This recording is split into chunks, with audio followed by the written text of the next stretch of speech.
मैं हूं सूफिया मलिक और आप देख रहे हैं पीके न्यूज। सबसे पहले आईजी पंजाब डॉक्टर उस्मान अनवर ने chairperson child protection and welfare bureau सारा अहमद से मुलाकात की।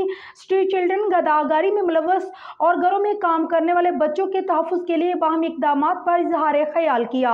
तफसीलात जानते हैं ब्यूरो चीफ लाहौर मियां कबीर अहमद की रिपोर्ट में। आईजी पंजाब ने बच्चों के तहफ़्फ़ुज़ के लिए बेहतरीन काम पर चाइल्ड प्रोटेक्शन ब्यूरो की कारकर्दगी को सराहा। कहा कि चाइल्ड प्रोटेक्शन ब्यूरो दफातर में मौजूद बच्चों को उनके वालिदैन से मिलवाने में भी पंजाब पुलिस अपना किरदार अदा करे। लाहौर समेत तमाम जिला में तहफ़्फ़ुज़ मराकज़ और child protection and welfare bureau के दफातर को आपस में इंटरलिंक किया जाए। बेकारी माफिया के हाथों इस्तेमाल होने वाले बच्चों को रेस्क्यू करके स्कूलों तक पहुँचाया जाए। इस मकरू धंधे में मुलव्वस माफिया ठेकेदार और वालिदैन के खिलाफ बिला इम्तियाज कार्रवाइयाँ अमल में लाई जाएँ। घरों में काम करने वाले बच्चों के समाजी तहफ़्फ़ुज़ के लिए इक़दामात में तेजी लाई जाएगी। दाता दरबार तहफ़्फ़ुज़ मरकज़ से 134 बच्चे child protection and welfare bureau के हवाले कर चुके हैं। लाहौर में लारी अड्डे के करीब भी तहफ़्फ़ुज़ सेंटर बनाया जा रहा है।